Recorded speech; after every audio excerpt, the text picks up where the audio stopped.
The paychecks of about 54,000 people are still being shorted to repay past due student loans, despite a federal moratorium that has been in place for 6 weeks, according to court documents filed late Monday by the Trump administration. But while consumer advocates view the revelation as an indictment of the administration's failings, the Education Department says it shows the federal agency is doing everything within its power to help borrowers. The Trump administration in March imposed a 60-day moratorium on the collection of defaulted student loans by the federal government during the novel coronavirus pandemic, which Congress codified in the last stimulus package and extended through September 30. Despite the order, people have complained of their wages still being garnished.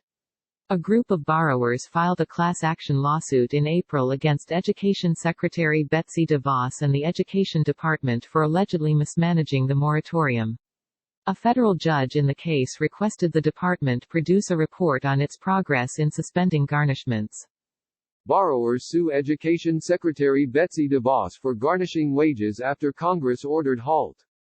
In the court report, the Education Department said 390,000 people were subject to involuntary collection as of March 13, a much higher number than the 285,000 previously reported.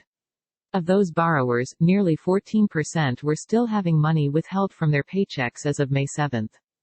Justice Department attorneys representing DeVos and the Education Department said in the report the agency is continuing to endeavor to halt all wage garnishments, but did not elaborate on what's holding up the process. The Education Department has suggested the problem lies with employers. Although the department instructs employers to cease garnishment, companies must take action to end involuntary collection. The department said it has called and emailed employers to stop garnishing wages, but some have continued. The Education Department is dragging its feet on stopping wage garnishment for student loan borrowers. Advocates have accused the Education Department of delaying the moratorium by failing to promptly mail out notices to employers. People familiar with the matter, who were not authorized to speak publicly, previously told The Washington Post that most of the emails the department sent remained unopened. And they questioned why the agency failed to deploy all methods of communication from the outset. For borrowers already worried about affording rent, groceries, and medication, losing part of each paycheck to an unlawful garnishment is enough to push them into truly dire circumstances, said Alex Elson, an attorney at the National Student Legal Defense Network, a nonprofit organization representing borrowers in the lawsuit.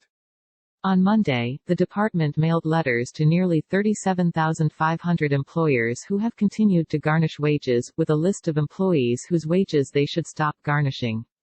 Department staff are also making additional calls to employers to confirm they've been notified and will cease withholding money on the government's behalf. The department has notified employers of defaulted borrowers to stop garnishing wages, said Angela Morabito, a spokeswoman for the Education Department. Because some employers have continued to improperly garnish wages, we have taken additional steps to get employers to comply. Morabito said the department has also mailed letters to 83,500 defaulted borrowers explaining that their employers should stop garnishing wages and assuring them that the federal agency will quickly refund the money. The federal agency is also trying to contact another 4,400 people who did not have valid addresses on file. The department encourages borrowers to provide the letter to their employers as evidence their wages should not be reduced. The number of letters sent to borrowers is much higher than the 54,000 figure the department reported to the court, but the agency did not provide an explanation for the discrepancy.